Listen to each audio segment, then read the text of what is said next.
Cek tes satu 2 3 cek.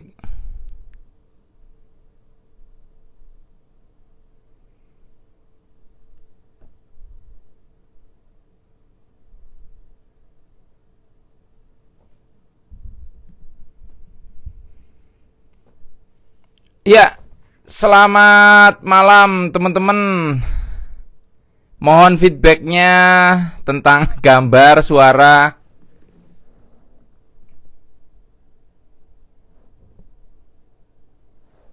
Mas Rosid, nah ini Mas Rosid. Gambar, suara Mas Rosid.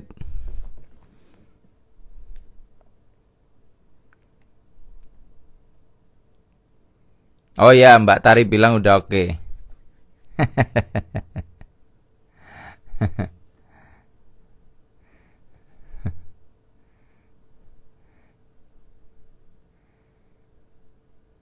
Ya, oke. Makasih, makasih.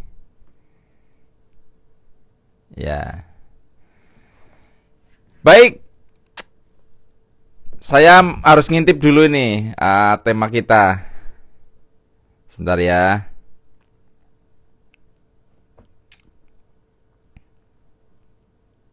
Duh, Mas Gobin. Mas Gobin ternyata join itu.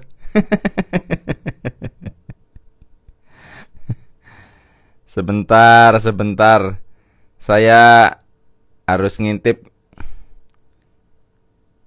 pamfletnya.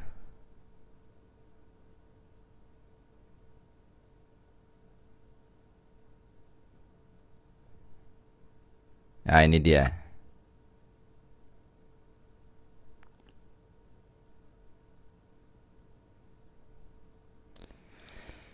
Oke, saya buka dulu ya.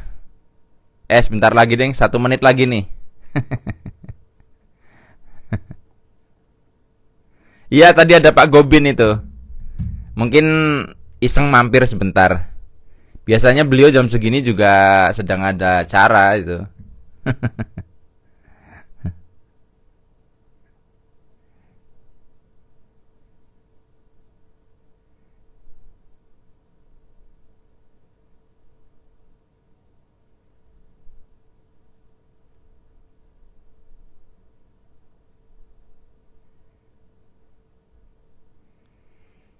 Oke, rupanya pembicara kita juga sudah join, jadi saya mulai aja. Assalamualaikum warahmatullahi wabarakatuh. Selamat malam teman-teman semua dimanapun saat ini Anda sedang berada. Jumpa lagi dengan live Instagram bersama Arif RH. Dalam acara ini kemungkinannya cuma dua, yaitu apakah saya yang memberikan materi atau saya menjadi host. Tamu-tamu saya yang selalu pasti spesial gitu. Dan dalam kesempatan kali ini saya mau mengundang brother saya. Saya manggilnya Bray ya. Jadi nanti Anda jangan heran kalau obrolan kami kayak obrolan di warung kopi gitu ya, tidak formal, panggilannya bisa ente, bisa elu, bisa gue gitu. Dan narasumber kita kali ini adalah Bray Fahmi Arafat Daulay. Dia adalah seorang pengajar dan praktisi terapi jarak jauh via phone. Sesuai dengan spesifikasinya dan jam terbangnya, makanya tema yang diangkat adalah terapi emosi jarak jauh via telepon. Jadi kalau boleh sekilas saya kasih tahu, setiap ada orang yang minta terapi, itu pasti saya lempar ke dia kebanyakan ya. Karena jarang teman saya yang mampu memiliki metode untuk menerapi orang lewat telepon. Jadi ya sudah, saya lempar tanggung jawab kepada Bray Fahmi Arafat Daulay. Oke, tidak berlama-lama saya akan mengundang Bray Fahmi Arafat Daulay untuk mampir ke sini. Yang pastinya menonton, saya sudah kirim request invite. Silahkan di-approve, nanti Anda akan satu layar. Halo, Bray. Halo, siap. Suara gue aman nggak di situ? Aman, Bray. Oh. Mantap. Oke, Iya. sebentar. Ya, biar suara lu lebih mantap lagi, Bray. Oke. Gimana kabar, Bray? Alhamdulillah, luar biasa. Mulai motivator belum, Bray? Oke, akhirnya hari yang kita tunggu-tunggu tiba, Bray, setelah cukup lama jeda ya. Eh, Soalnya gue ada kegiatan dulu kan kemarin, jadi nantilah siap, habis siap. itu lewat gitu ya, baru acara Iya. kita jalan. Baik, Oke, tadi gue sudah sedikit memberikan apa ya, perkenalan sekilas tentang lu lah. oke, siap. Mungkin sekarang giliran lu mau menyapa teman-teman gitu loh, yang hari ini sudah 66 orang yang nonton ini. Alhamdulillah. Semoga bermanfaat lah ya diskusi Iya. kita. Ya, halo teman-teman, Assalamualaikum warahmatullahi wabarakatuh. Saya Fahmi Arafat Daulay. Salam kenal semuanya ya buat buat yang belum berkenalan. Saya profesinya praktisi ya terapi via phone, ya emotional healer, terus trainer dan penulis juga. Jadi mirip-mirip dengan Mas Arif ya, cuman kita agak beda mazhabnya. Bilang aja lu lebih muda, gue lebih tua. Gua udah kolonial. Nah, jadi saya Udah, tentang perkenalan terapi apa lagi via nih? phone ini ya, Perkenalan apa lagi? udah lama lah, kira-kira dari tahun 2000.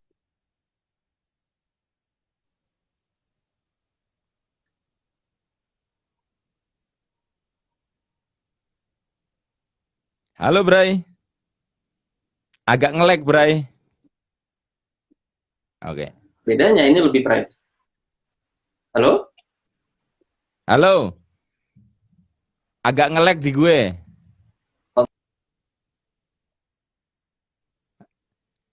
Iya, teman-teman, menurut dalam penglihatan Anda yang nge-lag gambarnya saya atau Bray Fahmi. Jadi biar saya juga tahu apakah koneksi saya atau Bray Fahmi yang lagi down. Ya, halo, halo. Iya. Oh, Siap, yang lu Bray. Bray, lu pakai kartu atau pakai pakai WiFi? pakai kartu. Lu kayaknya switch ke WiFi nih kayaknya. Agak low ini. Kata Ini teman-teman coba lihat. macet. Ah, Macet ya. ah, ah.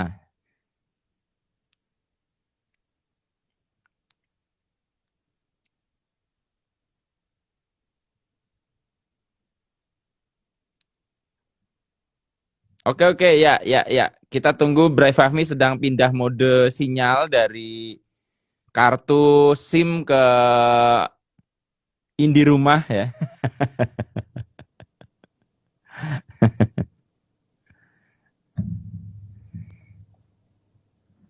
Oke. Baik, nanti kita tunggu Bray Fahmi muncul lagi, nanti saya invite lagi. Ya.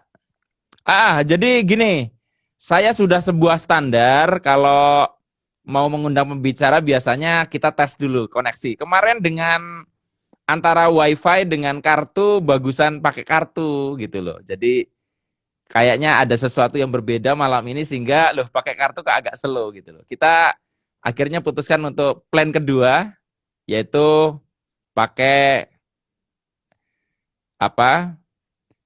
Kalau gini Mbak Reni, kalau IG biasanya salah satu pakai headset, pasti hostnya suaranya akan ketilep-tilep hilang seringkali, kadangkala. Jadi dua-duanya harus pakai headset biasanya. Pengalamannya gitu. Oke, Bray Fahmi, saya undang lagi ya.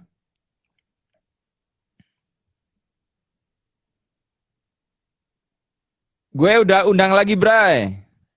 Ya, selamat datang lagi. Ini lebih jos. Padahal waktu Kemarin kita kita hanya uji, padahal waktu kita uji coba lebih bagusan kartu ya. iya. Nah, itu namanya ini ya, aneh juga sih. Ya, ya begitulah. Mungkin jalur telepon lagi agak-agak sensi sama terapis phone. Oke, siap. Iya, iya, iya, iya. Oke, Ini tadi suara sampai saya mana jelas ya? nggak, Bray? Oh, jelas, jelas, jelas. Oh, jelas, mantap. Jelas, jelas, jelas. Masih Mantap. lu tadi perkenalan? Apa gue mulai gali lu nih? Interogasi nih. Oke. Aduh, mantap. Oke, silakan langsung aja, Bray. Oke, baik. Teman-teman, Bray Fahmi ini berteman dengan saya di Facebook udah lama banget ya. Dari sejak dia masih kurus, ya belum menikah. Dan nama akun Facebooknya masih Fahmi Terapis Gaul. Saya masih ingat foto yang dipasang. Jadi malu nih, Bray. Dan sebetulnya perlu Anda tahu bahwa dia ini lebih dulu belajar yang aneh-aneh dalam tanda kutip daripada saya sebetulnya. Gitu loh. Jadi cuman saya ketolong usia yang rada tua saja kelihatannya jadi lebih berpengalaman. Padahal bisa jadi pengalamannya banyakan dia. Nah gini Bray, sesuai tema kita kan terapi emosi via phone. Sebelum kita ke situ nih. Ya, Oke, siap. sebelum ke situ ya. Mhm. Emang ada apa sih dengan emosi ini kok memerlukan terapi gitu loh? Gue pura-pura gak tahu, walaupun setiap ada kalian gue lempar ke lu gitu loh. Emosi ya. Emosi sebenarnya itu ya menurut yang gue belajarin itu adalah hal yang normal sebenarnya ya. Marah itu sebenarnya dalam kadar tertentu itu sangat normal dan sangat wajar ya. Sedih dalam kadar yang normal dan secukupnya itu sangat manusiawi. Yang menjadi masalah dari emosi-emosi ini kalau dia udah terlalu berlebih-lebihan ya. Kalau udah berlebihan, nah ini akan menjadi masalah. Dan biasanya kalau yang masalah emosi, dia kalau misalnya kena di satu bidang, dia akan merembet ke bidang kehidupan yang lain. Jadi bukan cuman misalnya masalahnya cuma cinta doang ya. Ini ya masalahnya bukan cinta doang. Masalahnya cinta doang, cuma nanti akan merembet ke masalah keuangan. Masalah keuangan, hubungan sama orang, produktivitas, masalah keluarga. Padahal ini cuman satu nih, tapi dia merembet kemana-mana. Sehingga kalau misalnya emosi yang sangat berlebihan ini juga mengikuti prinsip ya, apapun yang berlebihan selalu berbahaya, sangat berbahaya. Nah, ketika fungsi terapi adalah menyeimbangkan kembali supaya dia tidak terlalu ekstrim, ya ekstrim parah atau terlalu tidak ada emosi sama sekali. Jadi dia jadi seimbang seperti ini. Ya, Bray, sebentar Bray. Ini teman-teman bilang katanya kalau di gua suara lu jelas banget, tapi katanya suaranya kecil. Kalau nggak pakai headset, iya, lu nggak kedengeran ya? Atau mic-nya dideketin gini? Oke, siap. Gini gimana? Nah, ini jelas banget. Jelas ya, teman-teman udah jelas ya? Teman-teman udah jelas? Oke. Oke, coba gimana, cek. udah pada jelas nih? Kita tunggu komen teman-teman karena yang tahu kan mereka, Bray. Kita berdua gak bisa mantul loh, Bray. Oh iya, bener juga. Cek, ayo, ayo. Ayo komen. Kira-kira Sekarang gimana?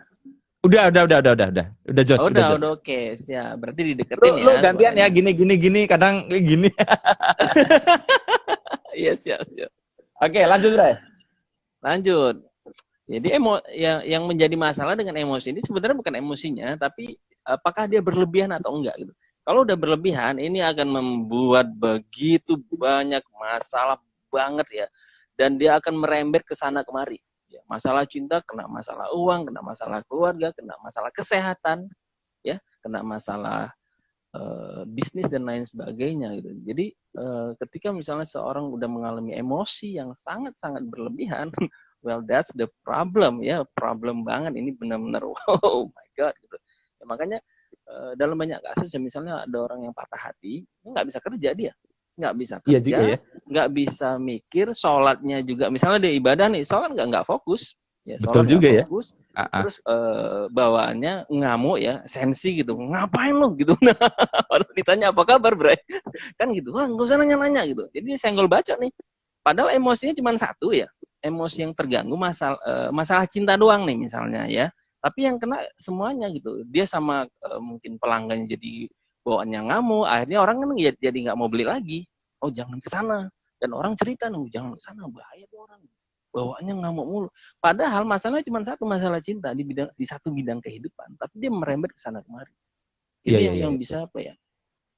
Membuat orang jadi apa? Hidupnya jadi hancur gitu. Ya karena yang satu ini, ya emosi ini, dia merembet ke yang lain. Begitu juga misalnya orang misalnya masalah keuangan, minta ampun, Bray. Minta ampun, bawaannya marah mulu. Dia marah mulu. Berarti Gue pengalaman. bolak-balik ya sebenarnya ya. Sebenarnya Iya, iya. hubungannya tuh dia saling terkait dan saling berbolak-balik gitu ya antar berbagai aspek itu ya. Antar berbagai aspek. Jadi kalau misalnya orang ada masalah keluarga, biasanya emosinya juga terganggu. Ya itu keluarga, masalah dengan anak, masalah dengan pekerjaan. Misalnya dia kerja nih di kantor, ada masalah sama atasan, mungkin sama bawahan, itu kebawa ke rumah.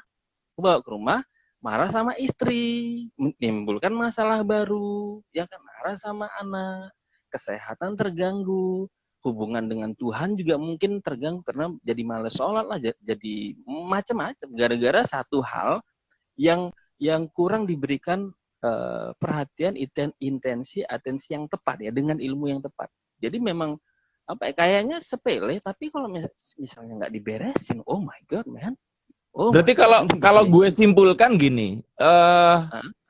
emosi pada dasarnya kan memang natural ya, manusia punya emosi natural. Ya. Cuman ketika berlebih berarti ini boleh saya katakan boleh nggak gangguan emosi, kosakatanya tepat nggak? Yes, yes, yes, sangat tepat sekali ya. Biasanya memang Lalu bahasa lalu yang gue lalu gini, pakai. Bray, yang gini, yang apa, gangguan emosi ini sebabnya sebenarnya kebanyakan apa? Maksudnya sebabnya adalah peristiwa, orang, atau apa, atau masa kecil, atau whatever yang selama ini lu tangani dalam kasus-kasus yang pernah lu tangani lah gitu. Oh, yang yang sering gue tangan itu garis besarnya ya, yang pola yang terbesarnya itu ada dua hal, Bray. Yang pertama parenting, bagaimana ini orang dididik dulu. Yang kedua faktor lingkungan. Nah, jadi biasanya dua hal ini itu yang menyumbang ya, pemegang saham terbesar dari masalah masalah hidup dan nasib manusia. Karena kalau misalnya parentingnya bagus, ini insya Allah sukses. Jadi kalau menurut Ayah Edi ya, kekuatan parenting untuk mempengaruhi nasib manusia itu sekitar 60%. Ya, Gila gede 40% tuh, Bray. itu gede banget, Bre. Sangat signifikan. Jadi 40%-nya baru lingkungan.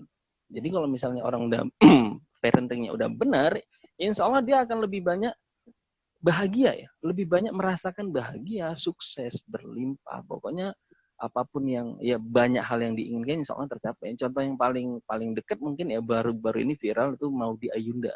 Itu parentingnya Oh iya bagus iya iya banget, iya. Bre. Iya iya, Itu keren bagus keren iya. banget. Iya. Rata-rata yang gue lihat ya, gue amatin, gue pelajarin. Orang yang sukses secara umum ya, itu parentingnya bagus. Walaupun dia misalnya belum punya atau tidak punya privilege, tapi Iya kalau iya. parentingnya bagus, misalnya rumah tangga dari orang tuanya, walaupun mungkin sederhana ya, kalau nggak ada cekcok, nggak ada masalah perselingkuhan, insya Allah anaknya bagus. Iya iya Secara iya. umum ya, bagus, nggak ada masalah yang wah gitu, nggak. Dan ini ya, yang kedua faktor lingkungan. Nah, ini ada kasus yang lucu juga nih. Kenapa parenting itu powerful banget? Ini ada kasus dulu pernah gue dengar, gue baca kalau nggak salah. Ada kasus bayi yang tertukar, Bray. Jadi ini bayi yang tertukar. Jadi ada Ini anaknya. kasus nyata kan? Kasus nyata, bukan film India gitu kan ya. Kasus nyata kalau nggak salah ingat ya. Jadi, Eh. nah bayinya tertukar. Ya, salah satunya bayi anak tokoh agama. Ya, satu lagi bayi maling kalau nggak salah ya, maling. Iya. Jadi ini akhirnya mereka besar setelah kalau nggak salah 16 tahun, barulah ketahuan bahwa ternyata si anak yang diasuh sama keluarga maling itu Ketuker adalah anak ternyata. si Ya. tokoh agama. Sementara anak tokoh agama diasuh sama si keluarga maling. Dan selanjutnya dan yang lucunya pribadinya itu sesuai dengan bagaimana dia diasuh. Dididik. Hmm. Kan informasi terus ya, informasi yang memenuhi pikiran bawah sadarnya dia, akhirnya dia jadi kayak gitu. Nah, kasus-kasus yang gua tanganin ya, kasus yang gua tanganin itu lebih banyak kalau misalnya kita gali akar masalahnya itu selalu ya orang tua, selalu orang tua. Jarang yang kasusnya tuh asalnya tuh dari kejadian yang baru-baru, tapi biasanya orang tua sih yang paling banyak banget. Dan Sebentar, ini berarti kalau kalau aku gunakan kosakata lain nih, Bray. Tadi kan lu bilang emosi berlebih, lalu gue tawarkan kosakata gangguan emosi masih relevan ya. Berarti bisa juga nggak disebut luka batin ya? ya Bisa luka ya? batin, Nah, luka berarti batin. luka batin kalau lu cerita tadi, kalau entah sengaja atau tidak karena parenting, berarti rata-rata pelaku atau pencipta, entah sengaja atau tidak dari luka itu adalah orang Iya, tua. iya. Ini mengatakan ini sungguh sangat apa ya, sulit ya, sungguh sangat menyakitkan, tapi ya iya, karena ini bukan menyalahkan orang tuanya, karena orang tuanya sendiri juga dididik seperti itu, Itu. ya.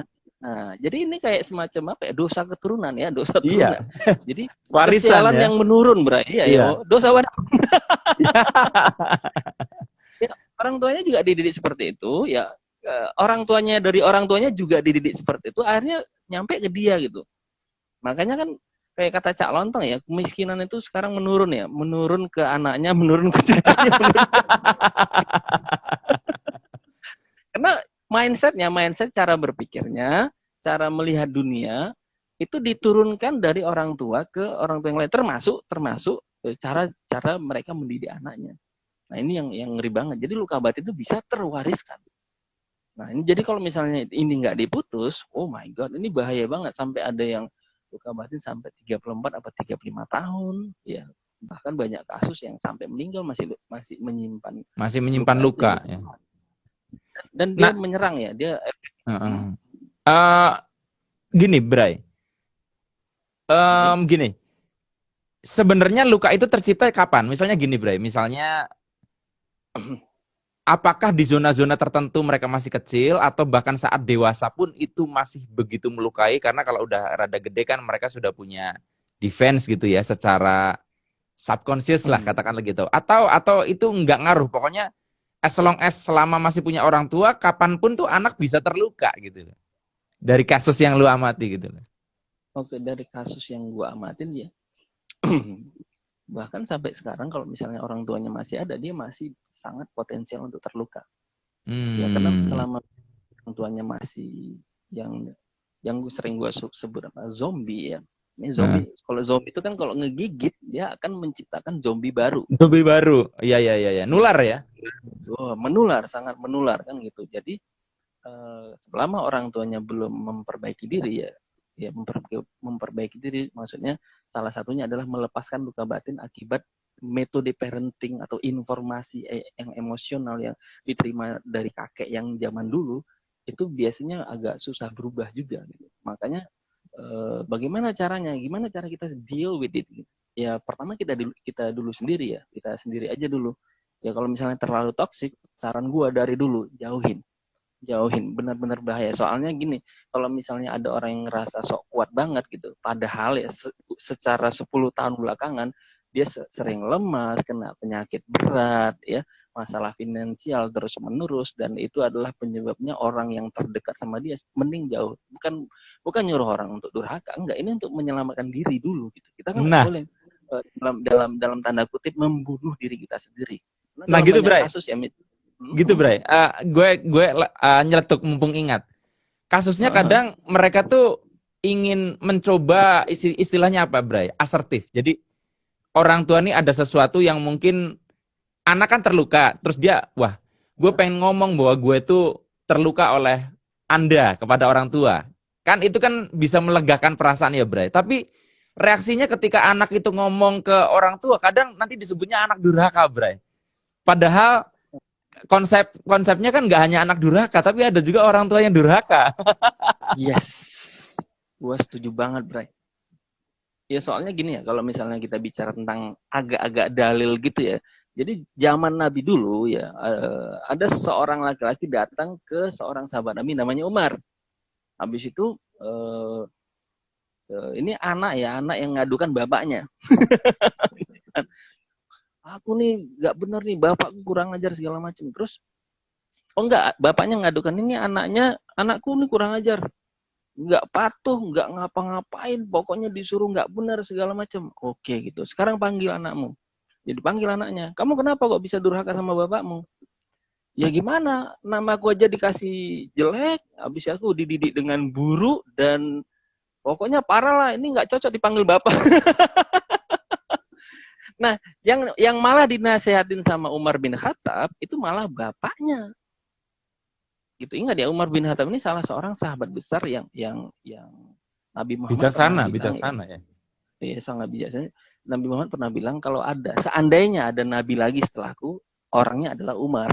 Jadi dan beberapa ayat atau surah itu turun gara-gara omongannya atau pertanyaannya Umar. Jadi dia memang sangat bijaksana, dan diantara 4 khalifah ya, ekspansi yang paling besar, yang paling sukses itu Umar bin Khattab.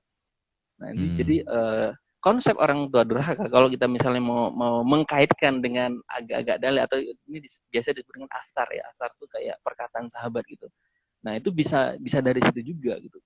Karena hak-hak seorang anak itu tidak ditunaikan atau belum ditunaikan oleh si bapak, sehingga jadi kena gitu. Makanya dia marah gitu. Nah, kebanyakan yang diajarkan di negara kita ya, negara kita atau mungkin di banyak negara di dunia, itu adalah anak yang selalu salah. Yang selalu salah anak mulu. Dan ini efeknya itu luka batin yang berkepanjangan sampai anaknya bunuh diri loh. Banyak kasus misalnya anak SMP gantung diri gara-gara misalnya bapak emaknya itu nggak puas dengan nilai yang didapetin dia pas sekolah. Anak SMP, Bray. Itu kasusnya kalau nggak salah tahun 2017. Ya, terus ada kasus yang benar-benar kayak nggak masuk akal ya, maksudnya secara kasat mata. Ini dia ada cewek ya, tampilannya sangat religius, dan kemudian dia tanpa disangka-sangka dia religius, sekolah di perguruan tinggi yang sangat prestisius ya di negara kita, kelihatan baik dari luar, nilainya tinggi terus, tapi rupanya tiba-tiba ada berita dia membunuh 3 orang anaknya. Yeah. Nah, membunuh 3 orang anaknya gitu. Nah, ternyata gitu setelah digali sama para psikolog senior, apa yang terjadi? Rupanya dia dari sejak kecil itu emaknya selalu tidak pernah puas dengan prestasi dia setinggi apapun itu dari kecil. Akhirnya si cewek ini ngerasa bahwa dia mulai berpikir dan bertindak seperti itu sama anak-anaknya. Nular itu betul dia ya? Jadi seperti menular, Bray, menular, dan akhirnya dia merasakan perubahan itu, dan akhirnya dia berpikir daripada anak-anakku menderita seperti aku, mending gue bunuh aja sejak kecil biar masuk surga. Wah. Jadi dalam frame dia membunuh anaknya tuh untuk supaya tidak menderita ya, frame-nya. Supaya nggak menderita seperti dia gitu. Biar mereka masuk surga. Wah, ngeri banget, Bray. Nah, itulah akibat dari luka batin yang terwariskan. Entah orangnya tahu atau enggak. Ini ya jelas enggak tahu lah ya. Iya, nah, ini hal-hal yang kayak gini kan jarang dibahas. Gue sih udah sering bahas di status yang dulu-dulu ya. Dan gue nggak nyangka maksudnya masih relevan sampai sekarang. Karena masih. Itu termasuk apa ya? Termasuk pencarian gue. Gue heran dulu kenapa kok ada orang yang brutal banget ya, ngebunuh banyak orang, ya kan? Atau misalnya dia bunuh diri dan lain sebagainya. Ini kok bisa begini? Ada apa ini? Kan gitu. Gue cari. Termasuk masalah gue sendiri. Akhirnya gue dapat. Dan 2 hal terbesar yang membentuk nasib manusia, entah dia lebih banyak bahagia atau lebih banyak merasa sengsara lahir batin, itu yang pertama parenting, ya nomor 1 banget 60%, yang kedua lingkungan. Kalau faktor gen dan lain sebagainya itu ada tapi dikit banget, Bray. Bahkan dia masih potensial aja ya, potensial aja, dan bahkan menurut Bruce Lipton dan lain sebagainya, gen bisa di reinformasi, reprogram kan gitu ya. Nah, siapa yang paling kuat mereprogram? Ya kalau nggak orang tua ya lingkungan. Kan itu. Nah, itu. Nah, ini juga sebuah tantangan nih, Bray, lagi masa pandemi ya. Di mana akhirnya para anak yang biasanya rada jauh dengan orang tua sekarang di rumah nih. Ini kan potensi kalau nggak biasa ketemu terus akhirnya jadi konflik, ini bisa memicu luka-luka baru gitu kan. Iya, Bray. Ya sangat, ya makanya banyak terjadi ya pas di awal pandemi itu perceraian jadi naik, ya pertengkaran banyak juga yang orang tua yang pengen ikut kelas parenting. Iya. Gue pengen nih ikut kelas parenting, gue nggak ngerti nih gimana caranya kan gitu. Karena biasanya kan kerja Bray dari Iya, pagi iya. kan pulang malam, ketemunya anaknya udah tidur kan, paginya anaknya masih tidur, malamnya masih tidur juga, nggak ada kesempatan untuk interaksi.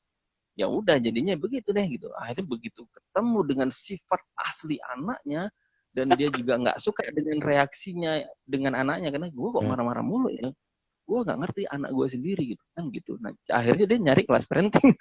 Sorry. Ada hikmahnya sih ya. Nah, Bray, gini sekarang. Oke, mungkin juga teman-teman kita ini nanti kan kita ada sesi tanya jawab nanti di akhir, Bray. Oke, Jadi, siap. luka batin itu seberapa mungkin bisa disembuhkan, Bray? Misalnya gini maksud gue. Oke. Apakah semakin lama usia luka batin itu semakin sulit? Misalnya seseorang dilukai waktu TK, terus dengan orang dilukai di usia 15 tahun ke atas, kan itu udah beda tuh usia luka itu. Ketika orang itu minta diterapi misalnya gitu loh. Apakah ngaruh usia luka itu? Atau tidak selalu, bisa jadi luka yang barusan lebih sulit disembuhkan dibanding lukanya waktu ditanamkan waktu zaman TK misalnya gitu. Oke. Kalau secara umum memang lebih gampang adalah luka yang baru. Paling gampang. Karena tahu nih penyebabnya apa. Mungkin baru bertengkar ya, pas di sekolah lain bertengkar sama SPG ya. Gitu. Nah, itu gampang ya. Tapi kalau misalnya yang parenting ini, kita butuh teknik tertentu untuk menggali gitu. Ini sebenarnya kenapa kok dia bisa bawaannya ngamuk mulu, bawaannya depresi mulu, atau ngiris tangan mulu.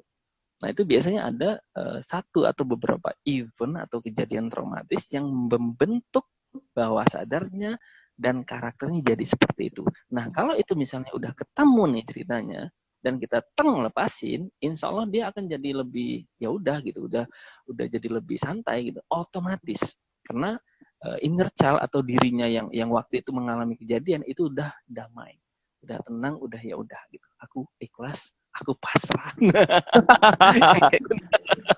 Lah, lu kan gue yakin sekali lagi orang tua kita tidak pernah berniat jahat, tapi karena enggak. ketidaktahuan mereka akhirnya tanpa sengaja menimbulkan luka kepada anak. Dan gue yakin setiap orang punya, lu juga. Nah, sekarang pertanyaan gue. Yes. Lu kan karena udah belajar terapi macam-macam, lu kan pengen memutus nih, beratnya udahlah sampai gue aja. Nah, lu bagaimana mutus itu? Biar misalnya gaya lu parenting ke anak lu nggak nularin luka dan sebagainya, nggak mewariskan fobia dan sebagainya. Gimana? Mungkin tips barangkali teman-teman di sini ada yang pengen motong juga gitu loh. Oke. Ya, kalau misalnya sangat terluka banget, ya saran saya yang nomor satu, ya saran gue yang nomor satu itu pindah dulu atau kurangi interaksi. Karena ya, kayak misalnya yang baru digores nih, ya kan, ini belum sembuh, digores lagi, Bray, ya kan, digores lagi, udah gitu pisaunya karatan lagi, waduh, tetanus, Bray, itu yang paling gak. Jadi hindari dulu pemicu sementara atau kurangin interaksi. Terus yang kedua, belajar ilmu parenting, ya, belajar apa bahayanya kalau misalnya nggak belajar ilmu parenting. Karena gini ya, yang gue lihat nih, ini lucu banget. Ilmu parenting ini sebenarnya ilmu pemberdayaan diri. Ilmu pemberdayaan diri. Karena ada istilah ya, orang dewasa itu adalah anak kecil di dalam tubuh yang besar. Yeah. Makanya misalnya kayak kasus-kasus viral yang misalnya mama ngamuk, ya habis bapak-bapak marah-marah, itu sebenarnya inner child-nya yang lagi muncul, lagi apa ya, lagi menampilkan dirinya gitu. Ya, dan si namanya anak kecil itu butuh pelukan, butuh cinta, butuh penjelasan, kan gitu. Nah itu cuman ujungnya sih sebenarnya. Kalau misalnya going deeper, itu akan ketemu bahwa sebenarnya ekspresi dari kegilaan itu adalah anak kecil di dalam diri, dalam tubuh orang dewasa yang belum selesai. Ya, unfinished business atau unresolved past issues, itu kalau bahasa kerennya, Bray. Gue berusaha kelihatan pintar di sini. Berarti sebenarnya sampai hari ini pun Fahmi kecil yang lucu itu sebenarnya masih hidup di dalam psikologis lu ya. Demikian juga Arif RH kecil gitu loh. Benar gitu maksud lu? Itu kalau di ilmunya itu ego state atau bagian diri kita yang muncul karena suatu kejadian atau beberapa kejadian, akhirnya kita memunculkan bagian itu. Misalnya kan, contoh, misalnya kita dengan sengaja, misalnya ngomong yang lucu, terus orang ketawa. Nah, ketika ngelihat orang ketawa, mereka jadi bahagia. Dan wah ternyata setiap aku ngelucu orang jadi bahagia dan orang jadi lebih welcome sama kita, lebih ramah gitu. Oh iya, akhirnya muncullah satu ego state namanya ego state humor atau Ah, bagian diri humoris gitu.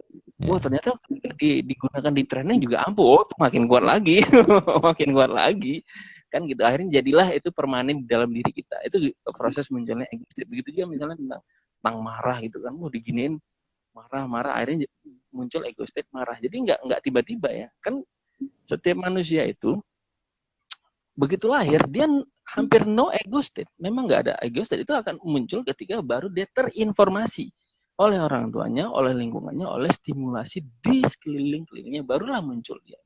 Dan ego state orang ini macam-macam ya, sangat unik. Ada ego state spiritual ya, ego state apa tentang cinta, ego state tentang membaca, belajar dan lain sebagainya. Ini bisa dimunculkan. Ini kayak orang, Bray. Kayak orang beneran. Orang di dalam orang ya. Orang bener, orang. Iya. Ya, Iya. makanya kalau misalnya orang lagi kalut ya, orang Iya. bahasanya kalut ya, kalut, bingung atau kacau, itu sebenarnya ego state-nya di dalam tuh lagi bertengkar, Bray.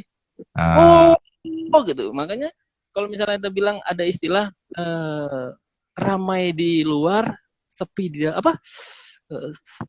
Eh, ramai di luar. Ya intinya di dalam pikirannya itu sangat sangat luar biasa berisik dan masing-masing lagi adu argumentasi, Bray. hmm. Dan kalau misalnya terlalu ekstrim, ya, terlalu ekstrim, inner conflict-nya berat banget, itu bisa bunuh diri. Saking suara-suara itu Terlalu ya, bising ya. terlalu berisik, akhirnya dia pengen menghentikan semuanya. Hmm.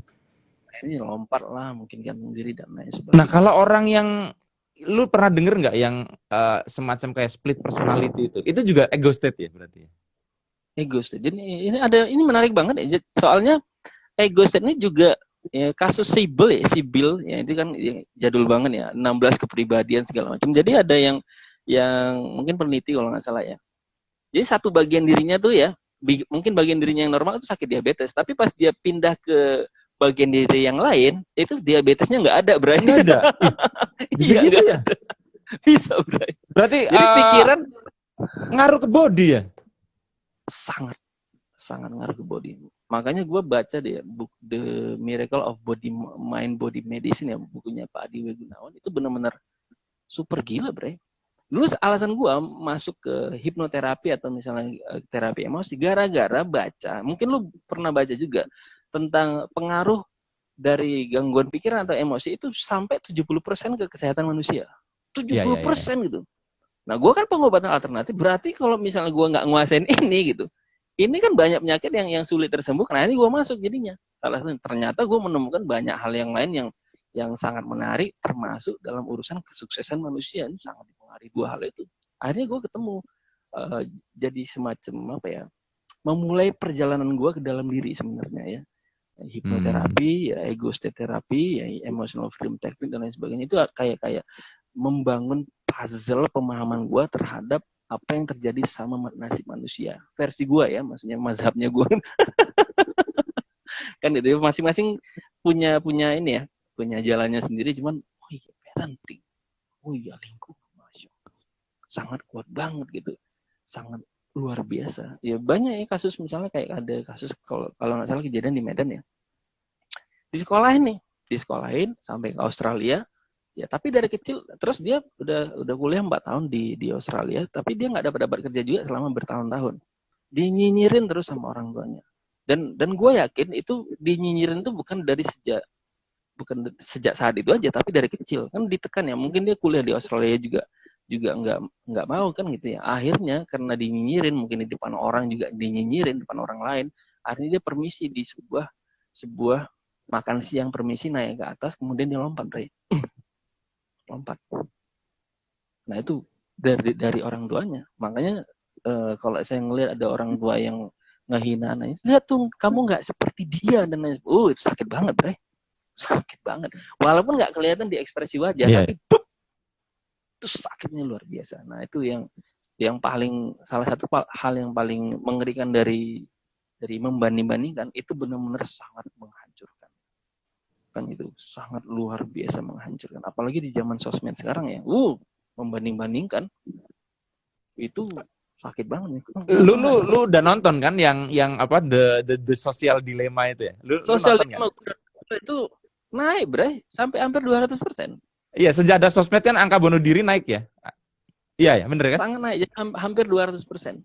Enggak seperti kira-kira 10 tahun yang Dan lalu. itu anak-anak belasan tahun ya justru ya. Anak belasan tahun. Nah itu. Nah kenapa orang itu begitu rapuhnya? Karena kurang asuhan atau cinta dari orang tuanya, nggak diawasin. Ada anak kecil ngelihat bokep lah segala macam, itu kan benar-benar ini ya. Iya. Maksudnya orang itu menyerahkan pengasuhan ke HP. Makanya HP ada ahli parenting yang bilang itu setan gepeng, Bray. Dari situ bisa menyebabkan segala kegilaan. Iya. Oke, gini, Bray. Sekarang kan gue banyak temen ya terapis yang tentunya juga membantu orang dari luka batinnya ya. Cuman lu nih unik gitu loh. Maksudnya karena gue juga dulu pernah buka terapi, tapi gue ngebayangin ya, nerapi orang itu nggak sesimpel itu dan capek gitu loh. Lu kalau mau minum aja, Bray. Jangan di anu. Oke. Lanjut. Iya. Nah, nerapi orang itu tidak gampang dan itu sangat melelahkan. Bahkan boleh dibilang gue ngajar 2 hari dibandingkan dengan nerapi orang 3 orang itu capeknya bisa sama banget. Makanya akhirnya karena gue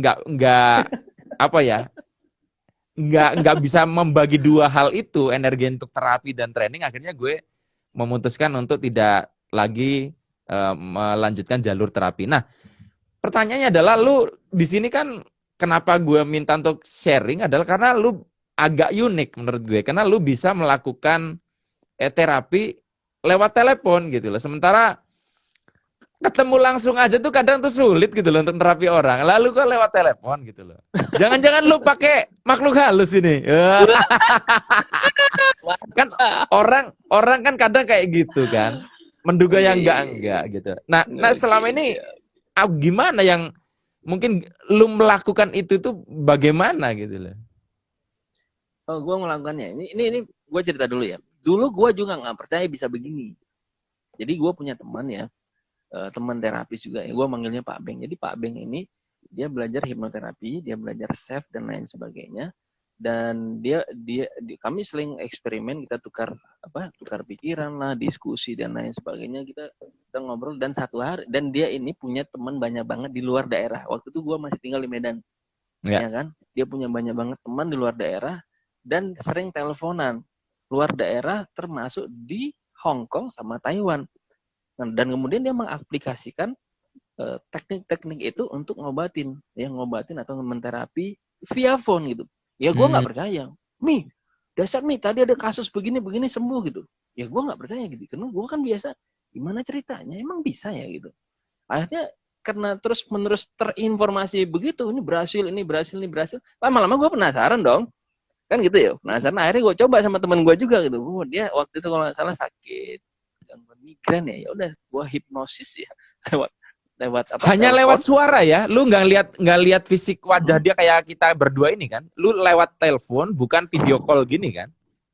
Ya lewat telepon doang, hanya suara doang. Gue cobain ya, karena gara-gara ada contoh kasus dia berhasil dan berkali-kali gitu. Lama-lama gue emang bisa ya. Ya udah gue buktikan dengan pengalaman pribadi gitu. Ternyata bisa gitu, bisa. Dan itu terjadi berulang-ulang. Akhirnya ya udah gue, karena ini works ya, berhasil, ya udah gue launching pada tahun 2011, jadi kira-kira 10 tahun yang lalu. Dan ini berhasil dan sampai sekarang, Bray, sampai kemarin gue baru terapi orang gitu, via phone gitu. No Zoom, nggak pakai Zoom, nggak harus ketemu langsung ya. Bahkan ada mungkin beberapa orang yang mukanya gue nggak tahu sampai sekarang gitu kayak. Kok bisa sih, Bray? Maksudnya gini, kok bisa? Karena ya gini, itu sulit loh menurut gue, karena walaupun memang kalau kita bicara tentang proses hipnosis, orang nipu juga bisa lewat telepon kan sebenarnya mirip bisa. Kan lu nyembuhin orang sama orang nipu kan sama-sama hipnosis, cuman beda jalur ya kan, satu malaikat satu setan. Cuman gue ngebayangin kok bisa ya makanya jadi apa ya? Apakah dengan terapi telepon itu membutuhkan waktu yang lebih lambat karena nggak ketemu atau nggak ngaruh? Bisa tergantung kasusnya. Eh, Secara umum ya, ketika misalnya kita melakukan terapi via phone, itu hasilnya identik dengan ketika ketemu dengan orang langsung. Oh. Sangat identik. Hampir nggak ada bedanya malah gitu. Kayak ya kalau ya, akhirnya gue mikir kalau bisa misalnya nggak usah ketemuan langsung itu bisa, kenapa harus ketemu? Ya mungkin dia dari luar kota kan, kemudian kadang-kadang ada yang memang nggak boleh misalnya Nggak sama boleh. suaminya keluar. Apalagi ini kan pandemi, gitu. Bray. Pandemi lagi kan gitu ya. Apalagi pandemi, habis itu kadang-kadang ada orang yang memang sangat privacy, dia mungkin pejabat dan lain sebagainya, nggak mau ketahuan sama sekali, nggak boleh keluar informasi segala macam, ya udah. Nah jadi terapi via phone ini menjadi solusi lah yang paling mudah, paling gampang, paling sederhana. Atau misalnya kayak ada misalnya cewek mungkin nggak nyaman karena lawan jenis, nah itu bisa via phone, sehingga menghindari hal-hal yang kurang bagus gitu. Lah ini ada yang komen nih, Bray. Mungkin mumpung baca daripada salah nanti salah tangkap orang-orang. Pakai energi ya. Wah, ini lu Oh, jelas pakai energi ya. Saya makan terus bisa mengeluarkan energi. Berarti lu menggunakan bahasa-bahasa atau istilahnya tuh memang hypnotic language ya, bahasa-bahasa yang healing ya memang. Sebagainya hypnotic language, sebagainya manipulasi dengan energi psikologi ya, kayak EFT dan lain sebagainya. Oh, ya digabung lah gitu. Oh, berarti lu nge-guide orang itu untuk melakukan self terapi atau lu yang menerapi? Dua-duanya. Jadi oh ya. Oke. Jadi gua nge-guide dia, ya nge-guide dia, oh lakukan ini, ketuk titik yang ini, tarik nafas. Oh iya, I see. Yang sejenis kayak gitu, sehingga dia oke, terus kan diukur nih angkanya, skala dari 0 sampai 10 berapa nih? Oke, kemudian proses turun berapa sampai akhirnya 0 udah selesai. Kira-kira kayak gitu. Minum air putih dulu gitu. Oh. Ya, nah, pertanyaannya dari iya, lanjut dulu, gue nggak mau motong. Gue semangat banget ini. Jadi ketika pakai pengukuran skala supaya kita tahu nih udah berapa kurangnya gitu, atau misalnya nggak berkurang sama sekali, atau belum berkurang, atau malah bertambah kan gitu, sehingga kita bisa mengganti-ganti teknik atau mengganti-ganti afirmasinya, sehingga insya Allah dia mendapatkan metode yang paling tepat dan akhirnya dia sembuh gitu. Dan alat ukur adalah tubuhnya gitu. Ketika dia mengingat memori itu, tubuhnya nggak sesak lagi, nggak tercekat lagi, berarti udah rilis, udah plong dan nol gitu. Pertanyaan gue, Bray, kalau dalam terapi kan kadang ada yang namanya abreaksi, lu tahu kan ya? Misalnya dia tiba-tiba uncontrolled emotion meledak. Pernah ada kasus nggak, Bray, waktu lu terapi terus dia tiba-tiba collapse, padahal dia kan pegang HP gitu, terus lepas, terus nggak tahu kabarnya gimana gitu loh. Gue pengen tahu nih, penasaran gitu. Atau lu punya strategi biar tidak sampai abreaksi gitu loh. Oh ya, itu menjadi pertanyaan besar juga. Ini nanti kalau abrasi gimana? Dia ngamuk atau melempar HP Iya.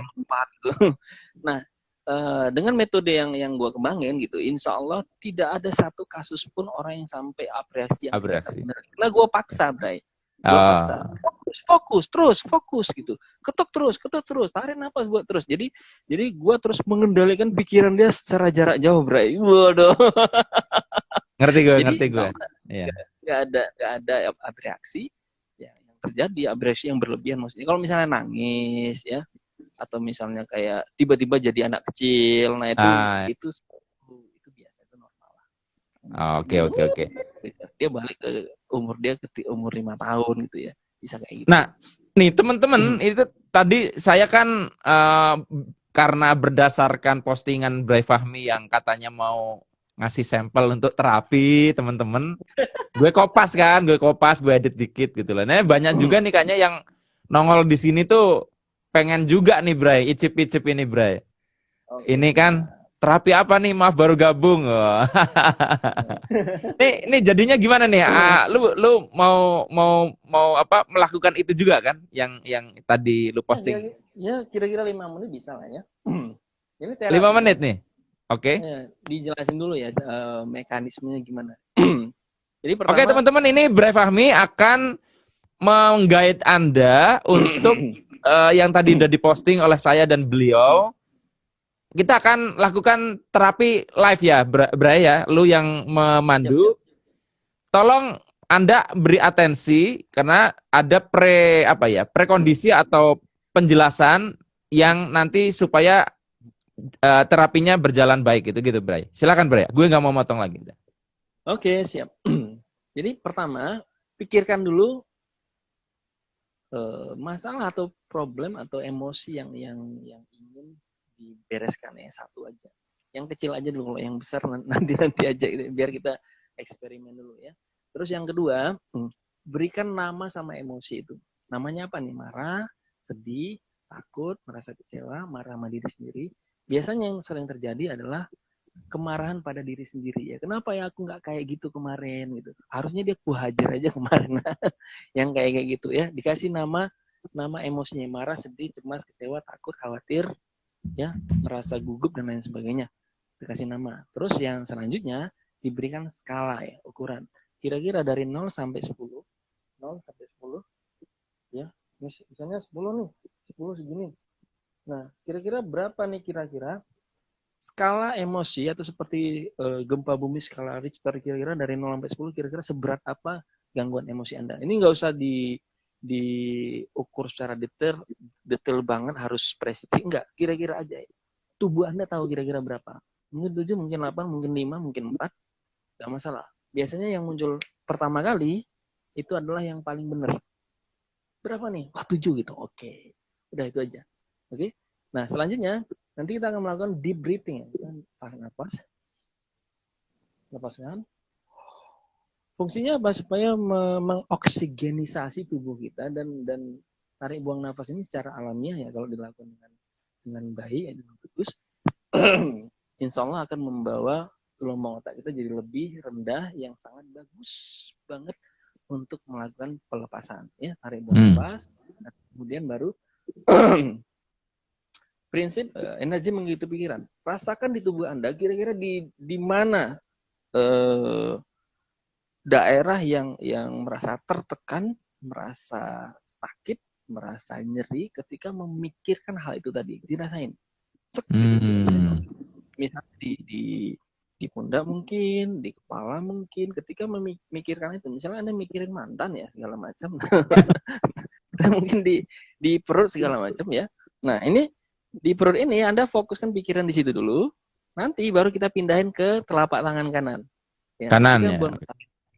Kanan dulu, tarik. Jadi bayangkan, niatkan semua perasaan nggak enak ketika memikirkan dia itu pindah ke sini. Tarik, kirimkan ke sini. Oh, oke. Tarik lagi dari perut, misalnya gangguannya di perut, kirim lagi ke tangan kanan. Makin kuat. Tarik lagi terus. Kemudian nanti ketika dihitung 3, 1, 2, 3, lepasin. Gitu. Nanti kita lakukan untuk tangan kiri lagi, kemudian baru kedua tangan. Gitu. Oke, paham ya? Kalau ada pertanyaan boleh sekarang dulu, biar kita sebelum kita mulai. Udah jelas ya. Satu, pikirkan problemnya ya, betul nggak, Bray? Gue coba ulangi. Pertama, problemnya apa, betul nggak? Ya. Iya. Terus kemudian kasih nama problem itu, emosinya, takut, marah, betul ya? Ya. Betul nggak ya? Kemudian yang ketiga adalah berikan skalanya berapa, 0 sampai 10. Oke, siap. Ketidaknyamanannya. Terus yang terakhir itu nanti akan melakukan deep breath ya. Yang keempat, ya, deep breathing. Kemudian ngamati tubuh, bagian mana yang nggak nyaman ketika memikirkan peristiwa tersebut. Kemudian dengan breathing tadi itu disalurkan ke tangan tadi ya, betul ya? Salurkan yang gue tangkap. Kemudian baru 1, 2, 3. Hah. Gitu. Oke, ya.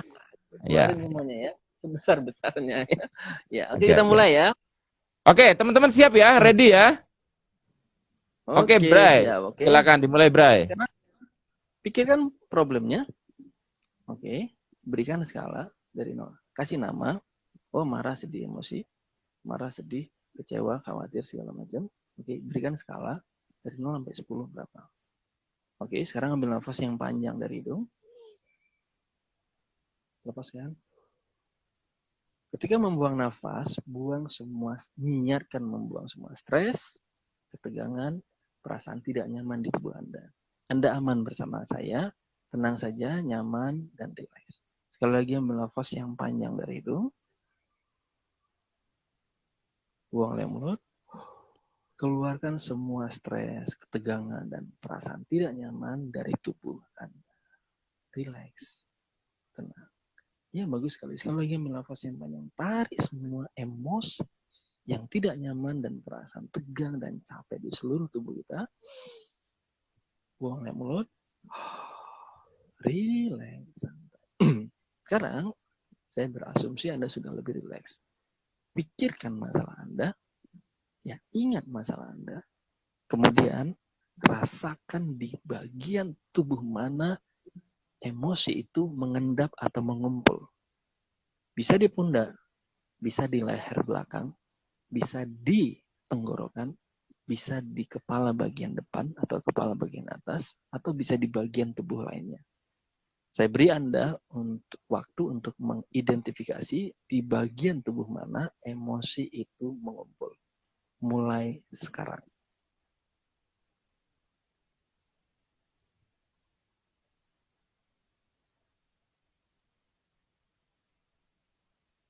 Oke, saya berasumsi Anda sudah mengetahui di mana lokasi dari emosi Anda berkumpul. Nah, kemudian kita akan memindahkan energi dari emosi itu ke telapak tangan sebelah kanan. Ketika Anda menarik nafas, biarkan energi mungkin dari kepala Anda pindah ke telapak tangan.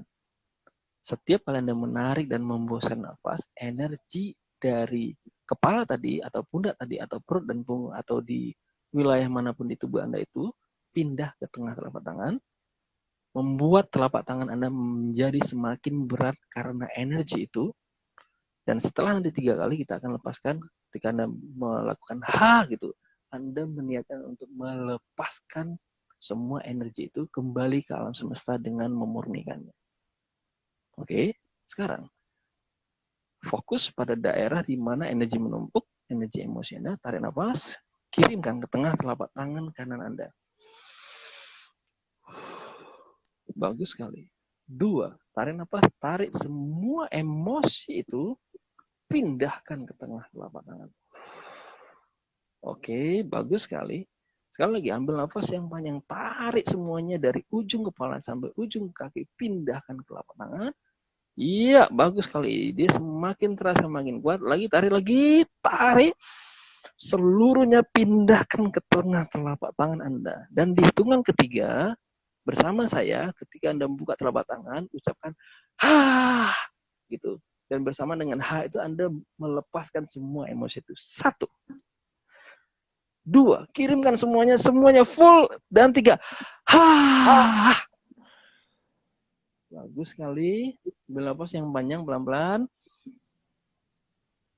Lepaskan. Sekarang kita akan kembali untuk melakukan di tangan kiri. Yang tangan kiri. Sama seperti yang tadi, pikirkan sisanya sekarang berapa. Oke, rasakan. Mungkin masih di perut, mungkin masih di ini. Tangan Anda di depan seperti ini. Kemudian tarik nafas, kirimkan emosinya ke situ. Anda boleh juga meniatkan setiap membuang nafas terkirim ke telapak tangan. Tarik nafas, kirimkan ke telapak tangan. Tarik nafas, kirimkan ke tengah telapak tangan. Tarik nafas, kirimkan energinya. Akhirnya jadi semakin penuh. Di hitungan ketiga ya. 1, rasakan. Tarik nafas, tarik semuanya. Sisanya 2 dan 3. Oke, sekali lagi ambil nafas yang panjang. Tarik semua sisa perasaan itu. Buang dari mulut. Dan relax. Sekali lagi ambil nafas yang panjang. Bayangkan oksigen masuk ke seluruh sel-sel tubuh Anda. Tulang, darah, jantung, paru-paru, ginjal, otak, semuanya. Dan lepaskan. Betul-betul relax. Betul-betul santai. Dan saat ini pelan-pelan kembali ke kondisi saat ini. Buka matanya pelan-pelan.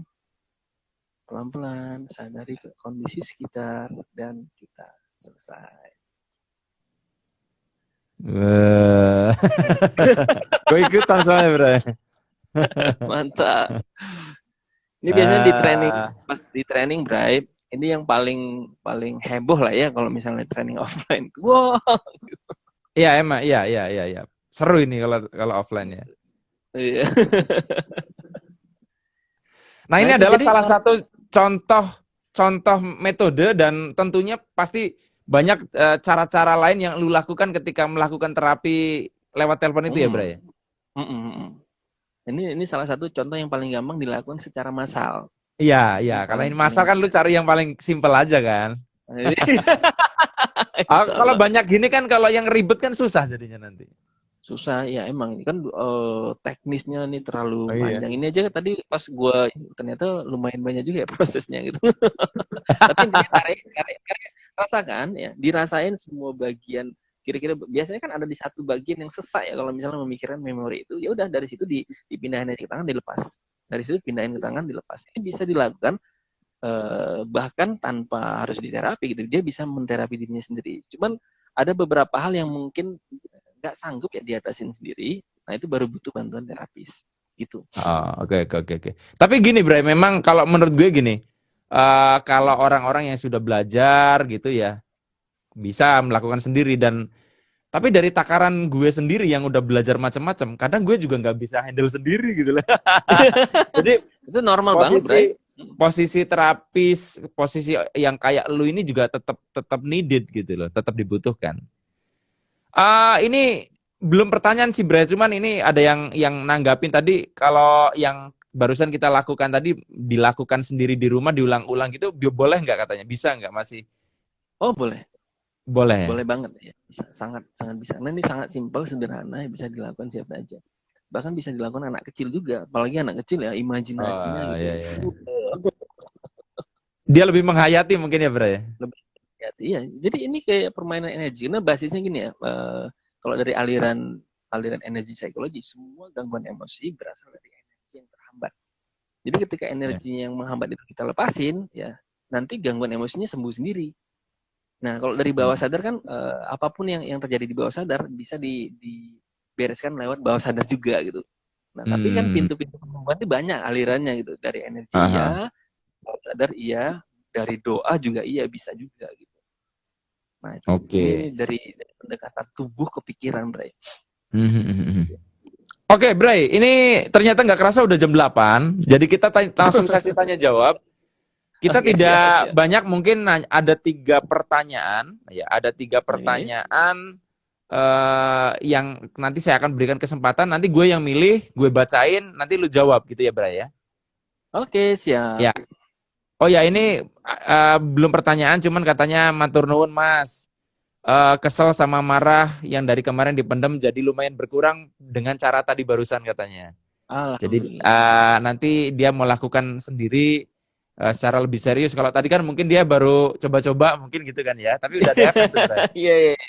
Oke, baik, teman-teman, silakan bagi Anda yang mau bertanya kepada Bray Fahmi, silakan Anda tuliskan di komentar pertanyaannya, tentunya yang relevan ya dengan bahasan kita terkait dengan terapi emosi. Tidak harus spesifik tentang via teleponnya, karena via telepon itu adalah spesifikasinya Bray Fahmi, tapi untuk pertanyaan gini kan tidak harus itu ya, Bray ya, bisa nanya tentang luka batin itu apa dan sebagainya terkait itu.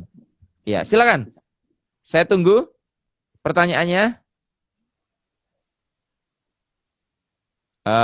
Belum ada nih, belum ada yang. Ini lagi pada ngetik, Bray. Tunggu bentar, Bray. Oke, siap. Mana nih? Oh, ini bahkan ada yang nyatet nih, problem apa, kasih nama, kasih skala. Wah, mantap, ini pembelajar yang hebat ya. Iya. Luar biasa. Kalau dicatat tuh berarti memang serius banget. Ini ada pertanyaan nih. Pertanyaan nih, Bray. Oke, siap. Gini. Oh, ternyata sangat tertarik dengan teknik-teknik tadi semua nih, Bray. Oke, saya sebentar. Pada saat tarik terasa Oke. sakit di perut, ya, terasa sakit di perut. Oke. Namun pada saat melepaskan nafas, yang sakit pundak kiri, Bray. Bagaimana tuh, Bray? Yang sakit pundak kiri. Oke. Jadi Nah, pada waktu berarti ya. tarik napas, identifikasinya nggak nyamannya di sini. Tapi ternyata pada waktu melepas napas, pindah gitu loh. Lokasi Oh, sakitnya pindah. ternyata pindah-pindah. Oke, Gimana tuh, Bray? siap. Tanggapannya. Tanggapannya bisa jadi karena ketika menarik itu berhenti di sini. Berhenti di sini. Belum Ah, nyampe ke sini. Ya, and it's okay, nggak ada masalah. Atau yang kedua, sebenarnya di pundaknya itu juga ada tekanan atau penumpukan energi emosi juga. Jadi kalau misalnya ada di sini, ya udah tarik dari pundaknya ini ya pindahin ke sini.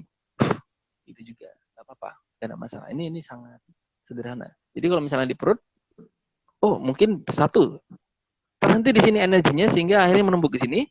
Atau yang kedua, sebenarnya di sini juga udah ada, cuman awalnya belum teridentifikasi, ya udah keluarin aja lagi. ah. Tapi intinya itu natural ya, Bray. Dalam proses terapi kayak gitu tuh nggak ada sesuatu yang salah caranya atau gimana, enggak ya, nggak masalah ya. Oh, enggak. Yang penting intinya identifikasi daerahnya, ya pindahin kemudian lepasin. Nah gitu doang sih sebenarnya. Ini teknik yang termasuk paling Iya. sederhana di alam semesta raya. Mungkin gini teman-teman kan takutnya salah gitu, Bray. Jadi mereka, Oh iya nggak apa-apa. apa salah ini salah gini gitu lah. Takutnya Oh iya. kok pindah-pindah sih gitu kan. Ini ada lagi nomor 2, Bray, pertanyaannya. Oke siap. Untuk terapi, apakah satu-satu masalahnya diberesin? Apa bisa sekaligus, Bray? Jadi kalau kita terapi luka batin tuh satu-satu atau bisa borongan gitu? Pertanyaannya gitu. Oh ya, jadi ada yang disebut dengan efek bakar hutan. Ya, Efek bakar hutan. Jadi efek bakar hutan. Kita misalnya udah ketemu nih akar masalah yang terbesar banget, yang jadi inti dari segala inti penderitaannya dia gitu. Nah, kalau kita misalnya membakar satu pohon ini yang paling besar di sebuah hutan, maka pohon-pohon kecil yang lain itu akan ikutan terbakar semuanya. Nah, bisa borongan itu sangat dimungkinkan walaupun misalnya kadang-kadang ada beberapa pohon besar ternyata kan gitu. Iya. Nah itu ya. Oh berarti PR-nya kalau mau borongan kita kudu nemu pohon gedenya itu ya? Pohon gedenya, ya pohon gedenya. Mata bisulnya Bray. Tarik semuanya. Oke. Ada lagi, Bray. Apakah metode hipnosis itu sulit berdampak pada orang yang overthinking? Overthinking, ya. Sebenarnya overthinking itu pun sebenarnya hipnosis. Iya. Ya, karena dia menghipnosis dirinya sendiri untuk overthinking gitu ya. Nah, metode yang kayak gini dia justru insya Allah biasanya overthinking itu di sini ininya.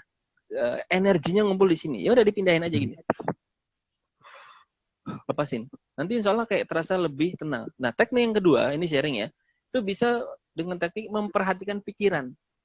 Perhatikan ya overthinking. Oke, lu minta diperhatiin kan? Itu overthinking sebenarnya ada bagian dan dari dalam diri yang kepengen didengerin, yang pengen diperhatiin. Kasih dia panggung. Kasih lu mau ngomong apa sih? Ya udah didengerin gitu. Nanti akan muncul gambaran, suara, film, diliatin aja gitu. Seperti kita lagi menonton bioskop atau nonton Netflix ya atau nonton apalah gitu ya di HP gitu. Lihatin aja. Cuman ini adalah the you film. Jadi film tentang diri sendiri, muncul mungkin ada suara dari masa lalu, ada misalnya luka batin yang belum selesai yang dia lagi menjerit, gua butuh nih diperhatiin. Ya, gua udah bikin lu stres, overthinking, ya kadang-kadang akhirnya masuk ke level tubuh jadi ngerasa nggak nyaman, akhirnya perasaan nggak nyaman terus-menerus karena nggak diperhatiin terus berubah jadi penyakit. Penyakitnya terus nggak diperhatikan, masih denial terus, akhirnya makin berat, akhirnya yaitu jadi penyakit yang berbahaya, akhirnya bisa kehilangan nyawa. Jadi mulai dari yang kecil sih sebenarnya. Berarti gue lupa nanggapin yang lu sampaikan berkali-kali tadi bahwa penyakit emosional juga nanti bisa bertransformasi jadi penyakit fisik ya, Bray, berarti? Iya, bisa banget. Gue juga heran sebenarnya. Ya, jadi ada kasus yang ini kasusnya banyak banget ya, tapi ada satu yang menarik. Ini kasus yang kira-kira 10 tahun yang lalu gue tangin. Jadi ada mbak-mbak yang dia mengalami gangguan perut, ya gangguan perut. Jadi balik ke sana sakit, ke tengah sakit, ke kiri juga sakit. Pokoknya nggak ada yang benar, berdiri sakit, jalan sakit juga. Terus gue tanya, ini salah satu teknik penggalian akar masalah. Sejak kapan ini bermula? Sejak kapan? Oh, kira-kira seminggu yang lalu Mas. Oke. Ada kejadian apa sebelumnya? Oh, ternyata dia mau pisah sama suaminya. Jadi dia stres, cemas, dalam bentuk gangguan perut. Itu akarnya kan gitu. Ya udah, gue terapi, alhamdulillah langsung beres, Bray. Langsung bisa berdiri, duduk, oke semua. Itu salah satu contoh sederhana ya pengaruh pikiran ke tubuh gitu. Yang ekstrim banyak, misalnya kasus yang pernah ada teman kita sih yang ngeposting di Facebook. Jadi dia cerita tentang ada istri yang diselingkuhin, sering dibentak-bentak selama belasan tahun, akhirnya kena kanker, meninggal. Sempat mau ketemu sama teman kita, cuman udah telat sih ya, udah terlalu parah gitu. Makanya kalau misalnya dari awal udah ngerasa nggak nyaman, nggak enak banget dan nggak bisa ngobatin sendiri, udah cepet segera ya Bray ya. Iya. Betul. Oke Bray, dua pertanyaan lagi. Bagaimana caranya supaya emosi itu yang berlebihan itu tidak meledak-ledak tuh Bray? Jadi mungkin jadi apa ya? Ya lu tau lah, meledak-ledak gitu loh. Marah langsung, langsung ke anak marah-marah gitu loh. Gimana biar nggak meledak-ledak gitu loh katanya. Tipsnya. Mengurangi. Ya, mengurangi itu. Cara yang paling gampang yang menurut saya, ya menurut gue sih, sering melakukan deep breathing. Tadi tuh ya? Secara rutin ya, tarik napas, buang. Jadi tariknya misalnya perbandingan 1-2. Jadi kalau misalnya narik napasnya 3 detik, buangnya 6 detik. Ya, tarik napas 3, buang 6. Kemudian ditahan. Setelah buang nafas, tahan. Tahannya ya 3 detik aja, 5 detik. Lebih lama lebih bagus, kemudian tarik lagi. Nah, itu namanya retensi kosong kalau nggak salah. Retensi kosong, ketika buang nafas, habis, tahan, 1, 2, 3, itu akan membuat tubuh jadi kayak semacam, gawat nih, ayo keluarkan tambahan energi. Nah, gitu. Karena pas kita narik nafas, itu akan terasa ketika kita melakukan retensi kosong, nafas kita jadi lebih dalam. Lebih banyak oksigen lebih masuk. Dan tubuh yang sudah teroksigen dengan bagus, dia akan terhindar atau melampaui kondisi fight or flight. Jadi kondisi kalau nggak berantem kita kabur gitu. Nah ini akan jadi tenang, dia jadi melihat situasi jadi ya udah namanya anak kecil ya sudahlah gitu. Nah ini perlu rutin ya, intinya konsistensi. Dibiasakan berarti ya? Dibiasain, misalnya setelah sholat subuh mungkin ya mulanya jangan banyak-banyak, 3 kali aja dulu, pokoknya 3 kali rutin gitu. Tambah jadi 5 kali, 7 kali gitu. Baru 10 kali. Nah makin lama makin enak. Dan oke, berarti kan di sini berarti kan dari di yang tadi kan berarti orang yang meledak-ledak tuh berarti yang aktif otak reptilnya gitu ya, Bray? Otak reptil, iya. Nah, jadi kita mengendalikannya dengan memberikannya oksigen sebanyak mungkin gitu, secara rutin. Dan ini efeknya nanti insya Allah incremental ya, bertahap gitu. Misalnya Anda jangan langsung misalnya latihan pernapasan nggak berhasil, padahal baru sekali. Karena dia misalnya energi emosi meledak-ledak dari 100% nih Bray, ya kan, dia ketika melakukan pernapasan akan turun segini. Nah, semakin dia melakukan teknik pernapasannya akan turun segini, dan akhirnya hilang sama sekali insya Allah. Atau misalnya sangat minim banget. Jadi dia memang bertahap, jadi nggak bisa langsung, nggak berhasil nih, itu enggak. Sebenarnya berhasil, cuman ada tahapannya pelan-pelan. Akhirnya dia insya Allah akan jadi lebih tenang dalam menghadapi anaknya atau siapa aja. Itu. I see. Pertanyaan terakhir, Bray. Berapa lama biasanya perasaan emosi itu akan benar-benar hilang? Oke. Berapa ini lama dengan sih? Diterapi atau tanpa diterapi? Coba lu jabarin dua-duanya deh. Kalau misalnya tanpa diterapi biasanya tergantung kepribadian alamiah orangnya.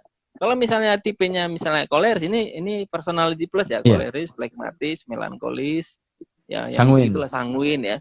Nah biasanya kalau orang yang tipenya koleris, dia nggak peduli, dalam waktu hitungan detik, itu langsung hilang.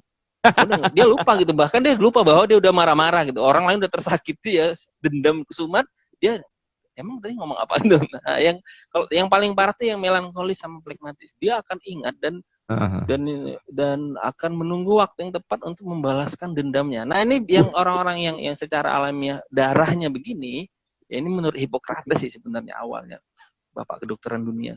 Itu biasanya butuh waktu yang sangat panjang. Pernah gue nanganin kasus patah hati 8 tahun, Bray. 8 tahun. Lama banget kan gitu. Patah hati 8 tahun kan gitu. Ya, kalau secara normal ya, kalau misalnya orang normal secara umum itu biasanya ya 3 bulan, 3 tahun itu hilang. Cuman kan kelamaan banget gitu. Kalau dibantu terapis itu bisa langsung hilang secara umum ya. Lebih cepat gitu. Kalau misalnya sendirian gitu itu butuh ekstra usaha banget. Harus bakar fotonya, ya kan? Blokir WA-nya, Facebook-nya, segala IG-nya. Habis kan? Duitnya karena nggak produktif kan? Kan gitu tuh, itu kelamaan. Bisa sih teman agak lama gitu. Agak lama. Oke, gini Bray. Biasanya nih kalau habis acara gini, orang-orang tuh apalagi jelas judulnya lu terapi, nanti pada nanya gue, Mas, minta nomor WA-nya Bang Fahmi dong, mau diterapi. Enggak, gue nggak mau repot, Jadi gini, kalau di antara Anda ingin belajar dari Mas Fahmi atau dari Bray Fahmi, Anda bisa follow IG-nya di mana, Bray? Di Fahmi.Arafat Daulay. Fahmi.Arafat Daulay itu IG. Kalau Facebook, Bray? Facebook nama biasa ya, Fahmi Arafat Daulay, pakai spasi ya. Fahmi spasi Arafat spasi Daulay. Nah, nomor WA lu mau bagikan sekalian enggak? Barangkali mereka aja lah ya. Mereka barangkali ada juga yang tidak Facebookan juga. Silakan lu sampaikan nomor WA lu. Oke, siap. 08 21 43 36 74 69. Sekali lagi ya. 0821 43 36 74 69. Atau boleh di DM aja juga nggak masalah sih. Oke, ya. Baik, Bray Fahmi ini nggak kerasa udah 20.14, berarti kan sudah lebih dari seharusnya jamnya. Terima kasih banget sudah meluangkan waktu. Terima kasih untuk teman-teman juga yang sudah hadir. Lu pamit dulu, nanti gue yang close deh. Monggo pamit dulu ke teman-teman, say goodbye atau apa, atau kasih kesimpulan apa lu, last statement. Kesimpulannya gini ya, kalau secara sederhananya, luka batin atau masalah emosional yang terbesar atau yang terkait dengan kebahagiaan, keberuntungan, itu menurut saya adalah 2 hal ini, yaitu 1, parenting, yang kedua, lingkungan. Perbaiki 2 hal ini, ya luka batinnya, insya Allah hidup Anda akan lebih bahagia dan lebih terasa memuaskan. Ya. Saya Fahmi Arafat Daulay, terima kasih sudah sama-sama sharing, diskusi, sama-sama saling belajar. Semoga bermanfaat. Kita bisa ketemu lagi, saya punya channel ya, dengan Fahmi Arafat Daulay, juga ada channel YouTube-nya juga. Ya, kita bisa diskusi lah. Saya biasanya lebih sering nulis di Facebook dan insya Allah akan mulai lebih aktif di IG Instagram juga. Ya, semoga bermanfaat. Thank you semuanya. Assalamualaikum warahmatullahi wabarakatuh. Salam. Teman-teman, tadi udah disampaikan akun-akun media sosial dari Bray Fahmi, narasumber kita juga sudah disampaikan. Barangkali ada di antara Anda yang memang butuh terapi tapi jauh gitu kan. Ya, kalau Anda nanya saya juga saya lempar ke dia juga sih. Jadi tadi nomornya di sini 0821 0821 433 463 nih pada nyatat semua di sini. Silakan langsung kontak ke Bray Fahmi aja kalau memang Anda memerlukan bantuan. Sekali lagi terima kasih Bray sudah mampir. Sampai ketemu lagi dengan kesempatan teman-teman. Saya akhiri billahi taufik wal hidayah. Wassalamualaikum warahmatullahi wabarakatuh. Waalaikumsalam. Thank you brother. Yo.